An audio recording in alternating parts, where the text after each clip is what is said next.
தெய்வம் இயேசு சுகம் தந்து நடத்தி செல்வார். யெகோவா ராபா இன்றும் வாழ்கிறார்.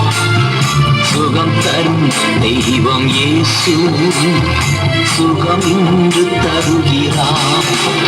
மனம் இறங்கும் தெய்வம் இயேசு சுகம் தந்து நடத்தி செல்வார்.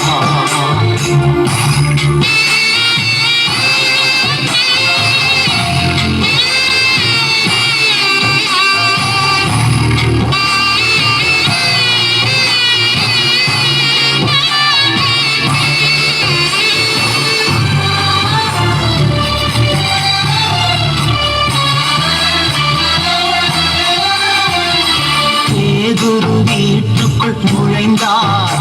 மாமி கரத்தை பிடித்து தூக்கினார். பேதுரு வீட்டுக்குள் நுழைந்தார். மாமி கரத்தை பிடித்து தூக்கினார். காய்ச்சல் உடனே அன்று நீங்கிற்று. அவள் கர்த்தர் தொண்டு செய்து மகிழ்ந்தாள். காய்ச்சல் உடனே அன்று நீங்கிற்று. அவள் கர்த்தர் தொண்டு செய்து மகிழ்ந்தாள்.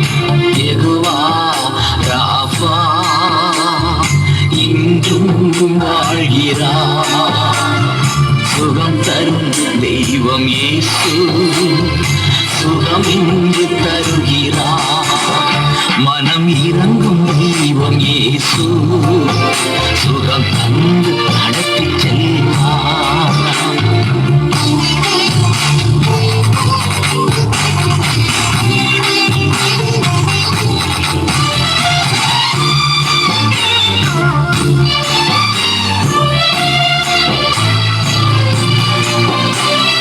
குஷ்டரோகியை கண்டார். இயேசு கரங்கள் நீட்டி தொட்டார். குஷ்டரோகியை கண்டார். இயேசு கரங்கள் நீட்டி தொட்டார்.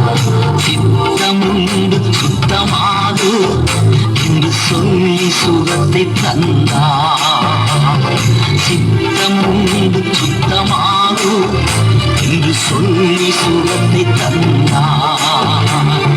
யெகோவா ராபா இன்றும் வாழ்கிறார். சுகம் தரும் தெய்வம் இயேசு சுகம் இன்று தருகிறார். மனம் இறங்கும் தெய்வம் இயேசு சுகம் தந்து நடத்தி செல்வார்.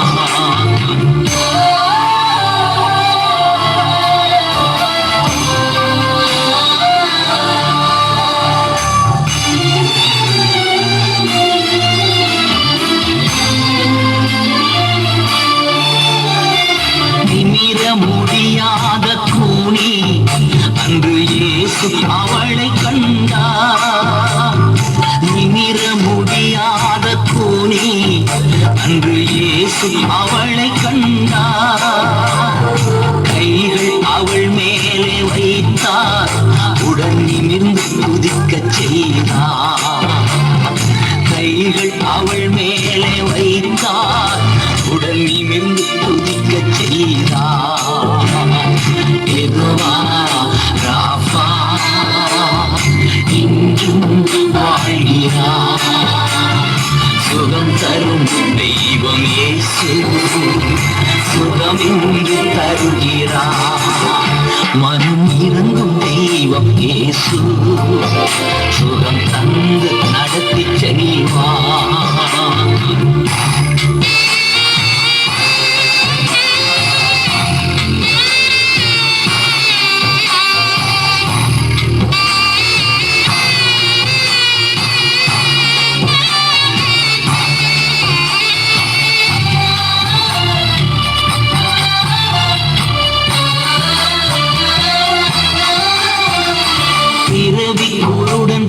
மேயு அன்று இயேசுவே இறங்கும் என்றார். பிறவி கூருடன் பட்டி மேயு அன்று இயேசுவே இறங்கும் என்றார். பார்வை அடைந்து மகிழ்ந்தார்.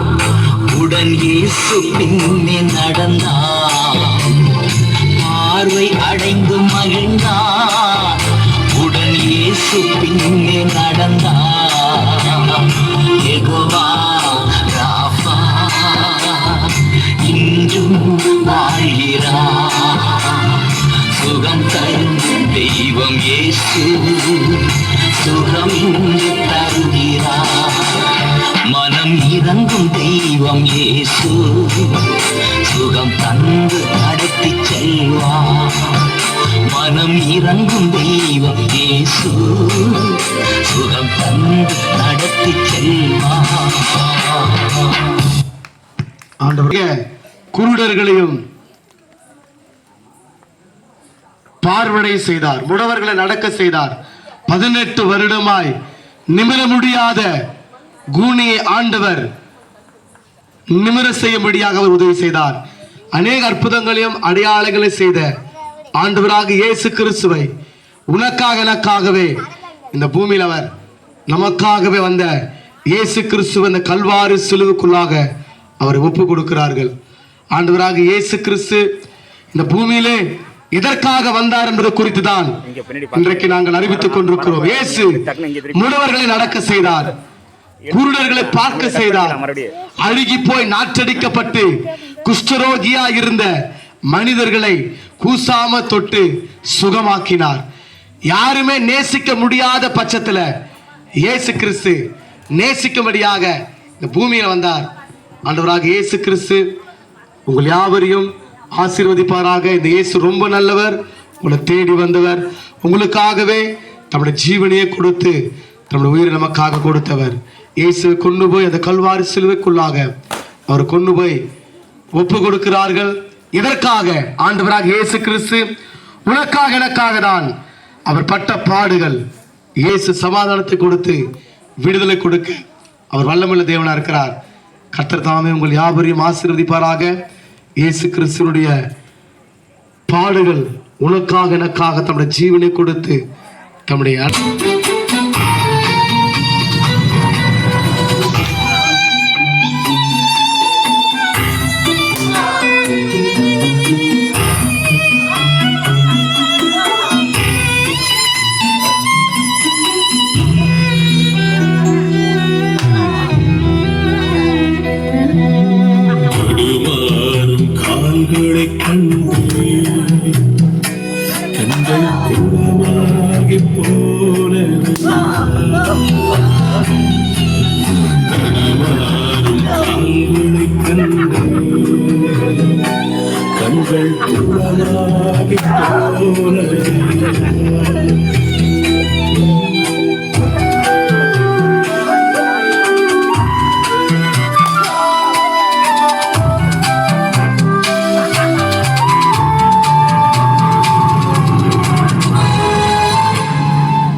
Santo!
கிறிஸ்துவுக்குள் பிரியமான என் அன்பு கிராம ஜனங்களே, இதை பார்த்து கொண்டிருக்கிற என் அன்பு சகோதரனே சகோதரியே, ஐயா அம்மா அக்கா தம்பி தங்க யாராயிருந்தாலும், ஆண்டவராகிய இயேசு கிறிஸ்து எதற்காக அவர் அடிக்கப்பட்டார்?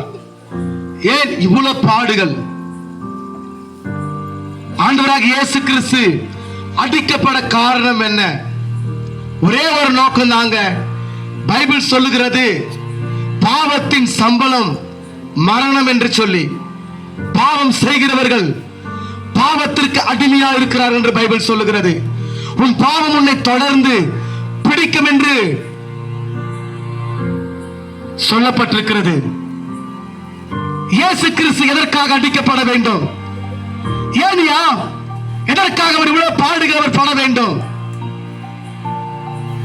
ஒரே ஒரு நோக்கம். நாங்க இந்த உலகத்துல பாத்தீங்கன்னா யாருமே நேசித்திராத, எல்லாரும் புறக்கணிக்கப்படுகிற, நிறைய முறை சொல்லுவாங்க, ஆமா பிரதர், என் வாழ்க்கையில பெரிய தோல்வி, என் கணவன் நேசிக்கல, என் பிள்ளைங்க நேசிக்கல, என் மனைவி நேசிக்கல, சொந்த பந்தம் எல்லாமே என்னை நேசிக்காத ஒதுக்கி தள்ளுறாங்கன்னு சொல்லி நிறைய நேரத்துல இந்த சத்தத்தை கேட்டு கொண்டிருக்கிற நீ நினைத்து கொண்டிருக்கலாம், யாருமே நேசித்திராத ஒரே ஒருவர் 2025 ஆண்டுகளுக்கு முன்பாக உனக்காக எனக்காக அந்த கல்வாரி சிலுவிலே நேசிக்கும்படியாக வந்த ஒரு தெய்வம் தான் ஆண்டவராகிய இயேசு கிறிஸ்து. நல்லா கவனிங்கம்மா. இந்த உலகத்தை பார்த்தீங்கன்னா கடவுள் படைச்சாரு. வானத்தை படைத்தவர் பூமியை படைச்சாரு. மலை, செடி, கொடி, மரங்கள் எல்லாவற்றையும் அவர்தான் படைக்கிறாரு.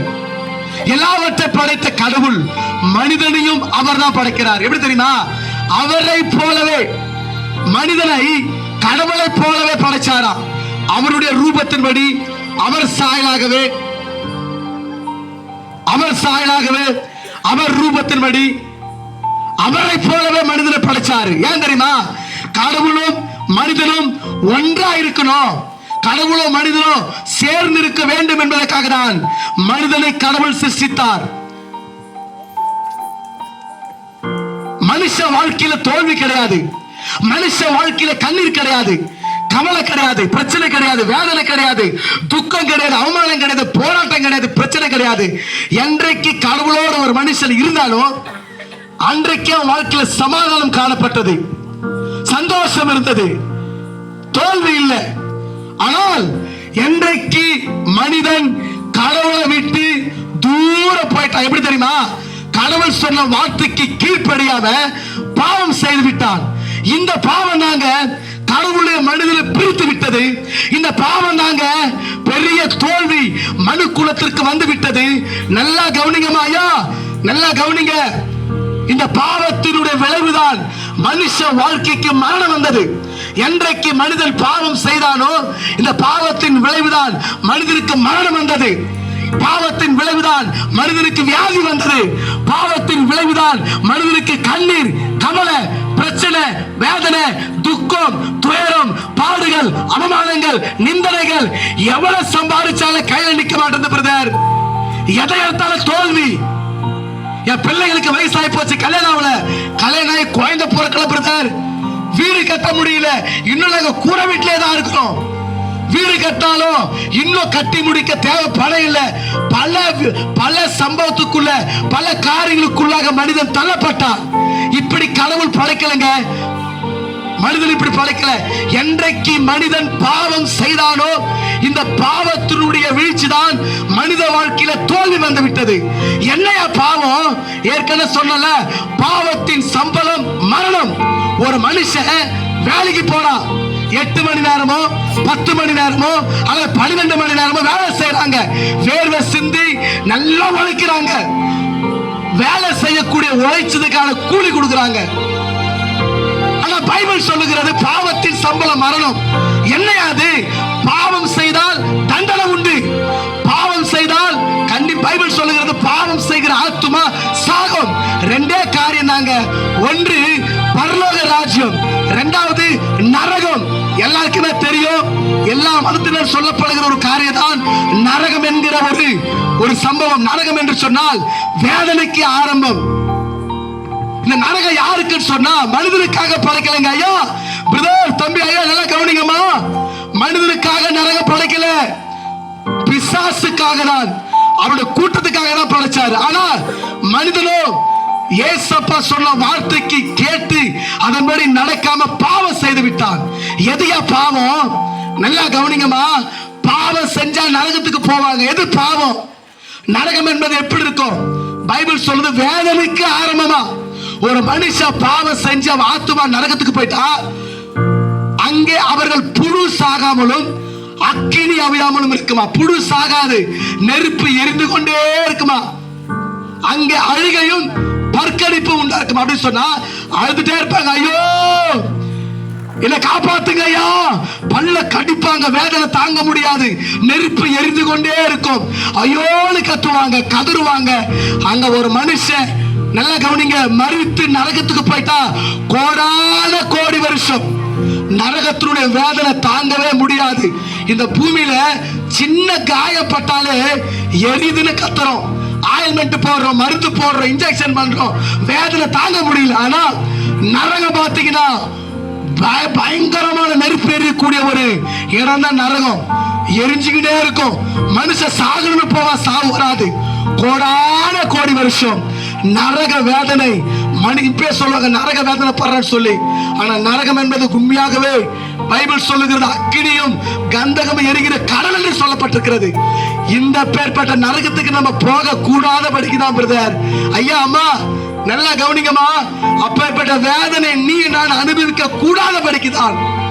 அந்த நரக தண்டனையை அனுபவிக்க கூடாத படிக்குதான் பிதாவாகிய தேவன் நம் மீது வைத்த அன்பின் நிமித்தமாக தம்முடைய ஒரே பேரான குமாரனாகிய இயேசு என்ற கடவுளை உலகத்திற்கு அனுப்பினார். 33 வருஷம் இந்த பூமியில வாழ்ந்தார். பாருங்க, கடவுளே இந்த உலகத்திற்கு இறங்கினார் மனு குலத்தை மீட்கும்படியாக. பைபிள் சொல்லுகிறது ரத்தம் சிந்துதல் இல்லாமல் மன்னிப்பு உண்டாகாது. ஒரு மனுஷன் பாவம் செஞ்சா ரத்தம் சிந்தணும். இன்னைக்கு பலியிட ஆரம்பிக்கிறாங்க. ஆனால் எல்லாம் நல்லா கவனிங்க, ஒரு மனுஷன் பாவம் செஞ்சா போய் ஆடோ மாடோ கோயோ பலி செலுத்துறாங்க. 100 பேர் பாவம் செஞ்ச 100 பலி. பாவத்தை காட்டிலும் பலிகள் அதிகமாய் போச்சு. அதற்காக தாங்க ஆண்டவராக இயேசு கிறிஸ்து அந்த பரலோகம் என்கிற பரிசுத்தமான இடத்தை விட்டு இந்த பூமிக்கு வந்து உன்னை போல என்ன போல மனுஷனாய் வந்தாரு. அவருக்கோ கண்ணு இருந்தது, மூக்கு இருந்து, கால் கை இருந்து, எல்லாமே இருந்து மனுஷனை போல இருந்தார். ஆனால் அவர் பாவம் செய்யவில்லை. 2 விதமான தன்மையில வெளிப்பட்டார். ஒன்று மனித தன்மையில வெளிப்பட்டார். மனிதனை போலவே பூமியில வந்தார், கண்ணீர் விட்டார். நிறைய பேர் சமாதானம் இல்லாம, சந்தோஷம் இல்லாம, நிம்மதி இல்லாம, வாழ்க்கையில கெட்டு நொந்து சீரழிஞ்சி அடுத்த கட்ட என்னால கால் எடுத்து வைக்க முடியல பிரதர், செத்து போலான்னு இருக்கிற வியாதி, வறுமை, பிரச்சனை, கடன் தொல்லை சொல்லி எல்லா ஜனங்களை தேடி போய் இயேசு ஒவ்வொருவரையும் நேசிச்சு விடுதலை கொடுத்தார். குருடர்கள் பார்த்தார்கள், செவிடர்கள் கேட்டார்கள், முடவர்கள் நடந்தார்கள், மரித்தோர் எழுப்பினார்கள். சமாதானம் இல்லையா, சந்தோஷம் இல்லையா, ஜனங்களை தேடி போய் அற்புதம் செஞ்ச இயேசுவை தான் அந்த கல்வாரி சிலுவையில் உனக்காக எனக்காக அடிக்கப்பட்டார். ஏன் தெரியுமா? நாம் அனுபவிக்க வேண்டிய தண்டனையை, நாம் நிற்க வேண்டிய அந்த குற்றவாளி கூண்டுல நாம் எல்லாருடைய பாவங்களை தம் மீது இயேசு சுமந்து விட்டார். நாம் நரகம் போக கூடாதபடிக்கு, அந்த வேதனை தாங்க கூடாதபடிக்கு நம்ம மேல நேசிச்சு வந்து நாம் நரகத்துக்கு பங்கு உள்ளவர்கள் அல்ல, ஒரு புதிய வாழ்க்கை கொடுக்கும்படிதான் இயேசு உனக்காக எனக்காக. பைபிள் சொல்லுகிறது மேற்குக்கும் கிழக்குக்கும் எவ்வளவு தூரமோ அவ்வளவு தூர பாவங்களை தம் மீது சுமந்து அவர் அடிக்கப்பட்டவராய், நொறுக்கப்பட்டவராய், காயப்பட்டவராய் இந்த பூமியில் அவர் சிந்தினார். பைபிள் சொல்லுகிறதையா, பரிசுத்த வேதாகமம் சொல்லுகிறது மரத்தினால் தூக்கப்பட்ட எவனும் சபிக்கப்பட்டவன் இருக்கிறபடி ஆண்டவராக இயேசு கிறிஸ்து முன்னோர் சொல்லுவாங்க பாருங்க, இந்த புள்ள பார்ப்பா இப்படி பிறந்தகுது, அவன் பெற்றோர் செஞ்ச சாபமான்னு சொல்லுவாங்க. இந்த பிள்ளை பார்ப்பா, இவங்க பார்ப்பா சாபம்பா, குடும்பத்துல முன்னேற முடியல சாபம், குடும்ப கட்டப்படல சாபம், கணவன் மனைவிக்குள்ள பிரச்சனை, பிரிவினை சாபம். இந்த சாபத்தெல்லாம் நாங்க ஆண்டவராக இயேசு கிறிஸ்து அந்த கல்வாரி சிலுவையில் சுமந்து விட்டார். நாம் சுமக்க வேண்டிய அந்த சுமையை இயேசு முதுகுக்கு பின்பாக எறிந்து விட்டார். பைபிள் சொல்லுகிறது ஐயாமா, நம்முடைய மீறுதல் நிமித்தம் அவர் காயப்பட்டு, நம்முடைய அக்கிரம நிமித்தம் நொறுக்கப்பட்டார். நமக்கு சமாதானம் உண்டு பண்ணி ஆக்கினை அவர் மேல் வந்தது, அவருடைய தழும்புகளால் குணமாகிறோம் என்று பைபிள் சொல்லுகிறது. ஒருவேளை இந்த சத்தத்தை கேட்டுக்கொண்டிருக்கிற சகோதரனே சகோதரியே, கண்ணீரா, கவலையா, பிரச்சனையா, வேதனையா, துக்கமா, எப்பேற்பட்ட நிலைமையா இருந்தாலும் நீ பரவாயில்ல. இந்த ராத்திரி வேளையில வருத்தப்பட்ட பாரம் சுமக்கிறவர்களே, நீங்கள் எல்லாரும் ஆண்டவராக இயேசு கிறிஸ்துவினிடத்தில் வாருங்கள், அவர் உங்களுக்கு இளைப்பாறுதல் தருவார். மனம் திரும்புங்கள், பரலோக ராஜ்யம் சமீபித்திருக்கிறது. ஆண்டவராக இயேசு கிறிஸ்து உனக்காக எனக்காக சரீரமெல்லாம் கிழிக்கப்பட்டார், ஜாட்டில் அடிக்கப்பட்டார்கள், உடம்பெல்லாம் கிழிஞ்சு எல்லா ரத்தமும் சொட்ட சொட்ட நமக்காகவே சிந்திட்டார். நம் பாவத்தெல்லாம் சுமந்து விட்டார், நம் நோய்களை சுமந்து விட்டார், நம்முடைய பலவீனங்களை ஏற்றுக்கொண்டு நம் நோய்களை அவர் சுமந்து விட்டார், கண்ணீரை சுமந்து விட்டார், பிரச்சனை வேதனை எல்லாமே அவர் சுமந்து விட்டார். இனி நம்ம கவலைப்படவே தேவையில்லை. நீங்க நினைக்கலாம் பிரதர், ஜஸ்ட் இது ஆக்டிங் தான், இந்த ஆக்டிங்கே நமக்கு கண்ணில் தண்ணி வருது. ஆனா 2025 ஆண்டுகளுக்கு முன்பாக ஆண்டவராக இயேசு கிறிஸ்து பட்ட பாடுகள் எவ்வளவு தெரியுமா? நாம பட வேண்டிய பாடு, நாம் அனுபவிக்க வேண்டிய அந்த தண்டனை இயேசு சுமந்து இயேசு பட்டார் அந்த பாடுகள். இனி நீ கவலைப்பட தேவையில்லை. அந்த இயேசு கொண்டு போய் சிலுவையில் அரைஞ்சிட்டாங்க. இயேசு சிலுவையில நம்ம பாஷையில சொன்னோம்னா செத்துட்டாரு. இயேசு கிறிஸ்து கொண்டு போய் அந்த கல்வாரி சிலுவிலே அறைந்து விட்டார்கள். இயேசு மரித்து விட்டார். இயேசு செத்துட்டார். தம்பி, ஐயா, பிரதர், ஏன் செத்து போன ஒரு கடவுளை, செத்து போன கடவுளை ஏன் நீ சும்மா கத்தினுக்கிற அப்படின்னு நீங்க நினைக்கலாம். இயேசு மரித்தது உண்மைதாங்க. இயேசு சிலுவிலே செத்தது உண்மைதான். கவனிங்கம்மா, இயேசு கிறிஸ்துவை கொண்டு போய் அந்த கொல்கதா மலையின் மேலே சிலுவையில் அறைந்து விட்டார்கள். 2 கரங்கள் ஆணி அடித்தார்கள், காலில் ஆணி அறைந்தார்கள், தலையில மூழ்கி எடுத்து சுமந்தார், சரீரமெல்லாம் கிழிக்கப்பட்டார், சிலுவையில் மறித்து விட்டார்.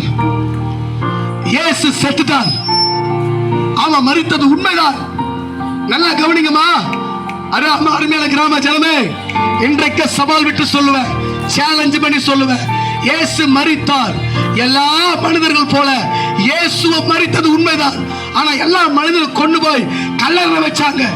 படிப்பாளிங்க, ஞானவான்க, அறிவாளிங்க, அரசியல் தலைவர்கள், அந்தஸ்து உள்ளவர்கள், நடிகர்கள், பெரிய பெரிய பிரசித்தி பெற்ற ஜனங்கள் எல்லாரும் மரிச்சாங்க. எல்லாரும் கொண்டு போய் கல்லறை வச்சு அடக்கம் பண்ணினாங்க. இன்னைக்கும் எல்லாருடைய கல்லறைகள் மூடப்பட்டிருக்கிறது. ஆனா இந்த உலகத்துல ஒரே ஒரு கல்லறை, நல்லா கவனிங்கம்மா, சரித்திரம் வரலாறு சொல்ற, இன்றைக்கும் ஒரே ஒரு கல்லறை திறக்கப்பட்டிருக்கிறது என்று சொன்னால் அது ஆண்டவராகிய இயேசு கிறிஸ்துவுடைய ஒரே ஒரு கல்லறை மட்டும்தான் இன்றைக்கும் திறக்கப்பட்டிருக்கிறது. இதற்கு நாங்களே சாட்சிகள். இயேசு மரித்தார். அவரை கொண்டு போய் வேத வாக்கியத்தின்படி அடக்கம் பண்ணினார்கள். அடக்கம் பண்ணப்பட்ட இயேசுவானவர் 3ஆம் நாளிலே உயிரோடு இருந்து இன்றைக்கும் இயேசு உயிரோடு ஜீவிக்கிறார். இதற்கு நாங்களே சாட்சிகள். அம்மா, இயேசு மரித்தவர் அல்ல. இயேசு ஒருவேளை செத்துட்டு இன்னைக்கும் அடக்கம் பண்ணிருந்தா நான் சென்னையில இருந்து இந்த பகுதிக்கு இயேசு பத்தி சொல்ல வந்திருக்க மாட்டேன். பாஸ்டர் மோசஸ் ஐயா கூப்பிட்டா கூட, ஐயா போங்கய்யா, எல்லா மனிதனை போல, எல்லா கடவுளை போல செத்துட்டு அடக்கம் பண்ணிட்டான்னு சொல்லிட்டு அவர் ஒரு குட் பை சொல்லிட்டு போயிட்டு இருப்பானா? இயேசு மரித்தது உண்மை, அவர் அடக்கம் பண்ணப்பட்டது உண்மை. மரித்து அடக்கம் பண்ணப்பட்ட 3ஆம் நாளிலே உயிரோடு எழுந்து இன்றைக்கும் இயேசு உயிரோடு ஜீவிக்கிறார். கண்ணீரா, கவலையா, பிரச்சனையா, வேதனையா, துக்கமா, துயரமா, பாடுகளா, அவமானமா, நிந்தனைகளா, யாரால புறக்கணிக்கப்பட்டு உடைக்கப்பட்டு ஆமா பிரதர் வாழ வழி இல்லை, பலவீனம், வியாதி, என்ன பண்றதுன்னு தெரியலன்னு சொல்லி கேள்விக்குறியோடு கூட இந்த சத்தத்தை கேட்டுக்கொண்டிருக்கிறீங்களா? இயேசு மரிப்பதற்காக இந்த பூமியில நம்மளை படைக்கல, வாழ வைப்பதற்காக தான் இயேசு படைச்சார். வேதம் சொல்லுகிறது, தம்மை நோக்கி கூப்பிடுகிற யாவருக்கும் ஆண்டவராக இயேசு கிறிஸ்து சமீபமா இருக்கிறாராம். ஒருவேளை இந்த சத்தத்தை கேட்டுக்கொண்டிருக்கிற என் அன்பு சகோதரனே, சகோதரியே, எல்லா இயேசு கிறிஸ்து இந்த பூமியில அவர் உயிரோடு ஜீவிக்கிறார். இதற்கு நாங்களே சாட்சிக. இயேசு பத்தி கேள்வி கேட்டேன். இயேசு நல்லவர்னு சொல்றீங்க, எப்படியான்னு சொல்லி கேள்வி கேட்டோம். திட்டணும், நிறைய காரியம் சொல்லுகிற நாங்களே அப்பேற்பட்ட நிலைமையிலிருந்து தான் ஆண்டவராக இயேசு கிறிஸ்துவை தேடி வந்தார். சகோதரிக்கு கேன்சர் வியாதியிலிருந்து விடுதலை கொடுத்தார். இயேசுக்கு எனக்கு சம்பந்தமே கிடையாது. எங்க அண்ணனோ தம்பி அப்பாவோ யாரும் பாஸ்டரும் கிடையாது, யாரும் சபைக்கு போனதும் கிடையாது. அப்பேற்பட்ட குடும்பத்தில் வந்திருக்கிற நான் உங்களை சேலஞ்ச் பண்ணி சொல்றேன், இயேசு ரொம்ப நல்லவருங்க. இயேசுக்கு எனக்கு சம்பந்தமே கிடையாது. நான் ஓப்பனா சொல்றேன் பாருங்க, நான் மதம் மாத்துறதுக்காக பேசல ஐயா. மதம் மாத்துறதுக்காக இயேசு வரல. அப்படி மதத்தை மாத்துவதற்கு இயேசு வந்திருந்தான்னா இன்னைக்கு சீர்காழி பகுதிக்கு நான் வந்திருக்கே மாட்டேன். அதான் சொல்ல, 2 கடை இருக்கும், 2 கடையில பொருள் வாங்கினா எந்த கடையில குவாலிட்டி இருக்குதோ அந்த கடை தான் மற்றவங்களுக்கு காண்பிப்போம். அப்படிதானே? அங்க வாங்காதீங்க, பொருள் நல்லா இல்ல. இதே போலதான் இயேசு நல்லவர்னு சொன்னாங்க, இயேசு தமக்காக உயிரை கொடுத்தாரு சொன்னாங்க. அந்த இயேசு விசுவாசிச்சோம். எந்த டாக்டர் உங்க அக்காவுக்கு சுகம் கொடுக்க முடியாதுன்னு சொன்னாரோ, 1 மாசத்துல 2 மாசத்துல செத்துருவன்னு சொன்னாங்களோ, கேன்சர் தொண்டையில வந்து மூக்குல டீபு, யூரின்ல டீபு, தண்ணியா தான் ஊத்துவாங்க அக்காக்கு. டாக்டர் சொல்லிட்டாங்க எலும்பு தோளமா ஆயிட்டாங்க, செத்துருவாங்கன்னு சொல்லிட்டாங்க. ஆனா எந்த டாக்டர் சொன்னாங்களோ எல்லாரும் வாய் அடைச்சு கிறிஸ்துவ டாக்டரே ட்ரீட்மெண்ட் பார்த்து மாத்திரை மருந்து இல்லாத 13 வருஷம் ஆண்டவராக இயேசு கிறிஸ்து சுகத்தை கொடுத்தார். சுகத்தை கொடுத்த ஆண்டவர் தான். நீங்க தெரு தெருவான கத்தினிக்கிறேன். எங்க வாழ்க்கையில் இயேசு நன்மை செய்தார். சாப்பிட்றதுக்கு வழி கிடையாது. எங்க அப்பா நம்பர் 1 குடிகாரு, ஞாயிற்றுக்கிழமை ஒரே நாள் மட்டும் தான் எங்க அப்பா தெளிவா பார்க்க முடியும். காலையில 4 மணிக்கு வெடிக்கால எழுந்து போயிடுவாரு. நைட்ல பார்த்தா குடிச்சிட்டு ரயில்வே ஸ்டேஷன்ல விழுந்திருப்பாரு. நானு எங்க அண்ணன் எங்க அக்கா எல்லாம் தூக்கிட்டு வந்து சில நேரத்தில் பாத்ரூம் அதிலே போயிடுவாரு. தூக்கிட்டு எல்லாம் நிர்வாணப்படுத்தி ஃபுல்லா குளிக்க வச்சு எங்க அக்காலாம் ஒரு பக்கம் அழுவாங்க. அவ்வளோ போத, வீடு சரி இருக்காது, அங்கங்க கூரை, அங்கங்க தண்ணி ஊத்தாங்கலாம் பாத்திரம் வைப்போம். அவ்வளோ மோசமான ஒரு நிலைமை. ஏசு எங்க வாழ்க்கையில வந்தாருங்க. எங்க அப்பா குடிய மாத்தினாரு. யாரால முடியாத எங்க அப்பா குடிய விட்டு கிட்டத்தட்ட 15 வருஷமா ஞானஸ்தானம் இயேசுவை ஏற்றுக்கொண்டு, இயேசுக்கு எங்களுக்கு சம்பந்தமே இல்லாத எங்க அப்பா நம்பர் 1 குடிகார். இன்னைக்கும் போன் நம்பர் கொடுக்குறேன். ஒருவேளை யாராவது நீ சொல்ற தப்புன்னு சொன்னீங்கன்னா என் கூட வாங்க, ஃப்ரீயா நானே டிக்கெட் போட்டு அப் அண்ட் டவுன் காசு போன கூட பரவாயில்ல. எங்க கிராமத்துல கொண்டு போய் எங்க அப்பா காட்டுற செத்துட்டாரு. சமீபத்தில் தான் 2 வருஷத்துக்கு முன்னாடி கத்தருக்குள்ள ஏசப்பாக்குள்ள தான் மரிச்சாரு. நல்லா வயசாகி தான் மரிச்சாரு. எங்க ஊருக்கு வந்து கேட்டு பாருங்க, வீட்டுல இருக்கிற பாத்திரத்துல கொண்டு போய் சாராக்கையில வச்சு குடிப்பாரு எங்க அப்பா. அவ்வளவு மோசமான குடிகாரு. தெளிவா பார்க்க முடியாது, நல்ல சாப்பாடு கிடையாது, படிப்பு கிடையாது எங்களுக்கு. அப்ப ஏற்பட்ட நிலைமை தான் எங்களை தான் இயேசு தேடி வந்தார். இந்த ராத்திரி வேளையில இந்த சத்தத்தை கேட்டுக் கொண்டிருக்கிற அன்பு சகோதரனே சகோதரி, அம்மா அப்பா நல்லா கவனிங்கம்மா. இயேசு உங்களை நேசிக்கிறார், உங்களை வாழ வைப்பார், உங்க பிரச்சனை மாத்துவார். ஏன் என்னால தைரியமா சொல்ல முடியும்? இயேசு ஏற்றுக்கொண்டு எனக்கு காசு வந்தா கிடையாதுங்க, மதத்தை கிடையாது. இயேசு மதத்தை மாத்துவதற்காக வந்த தெய்வம் அல்ல. மார்க்கத்தை, என் பாவத்தை மன்னிச்சா. குடிகார நண்பரோட சேர்ந்தேன், சிகரெட் பத்த வச்சு ஸ்மோக் பண்ணி கொடுப்பேன். நான் தான் பீர் வாங்கி ஓபன் பண்ணி குடிச்சிட்டு கொடுப்பேன் நண்பரோட. இன்னைக்கு எங்க நண்பர்கள் கிராமத்துல இருக்கிறாங்க. ஏன் நீ நல்லா இருக்கிறடா, ஏன் நீ இயேசு வேதத்துக்கு நல்லா இருக்கிற, நாங்க பாரு எப்படி இருக்கிறோம். ஏன் சொல்றா, வாழ்க்கையை மாற்றுகிறவர். நீங்க அப்படியே இருக்கிறதுக்காக இயேசு உங்களை படைக்கல, உங்க வாழ்க்கையை மாத்துறதுக்காக இயேசு வந்தார். அப்படியே கண்களை மூடி யாரும் ஏந்து போடாதீங்க. கடைசியா உங்களுக்காக பாரத்தோடு பெரம்பூர் பகுதியில் தேவ சபை இருக்கிறது. பாஸ்டர் மோசஸ் ஐயா இருக்கிறாங்க. இவ்வளோ பிரயாசப்பட்டு கிட்டத்தட்ட 11 பேர் நாங்க வந்திருக்கிறோம். எங்க கிராம ஜனங்க அவரு அழிஞ்சு போறதுக்காக எங்களை கூப்பிடலாங்க. நல்லா கவனிங்கம்மா, உங்களை நேசிக்கிறார் ரொம்ப. அம்மா அம்மா ஏந்தவங்க, அம்மா ஏந்தவங்க.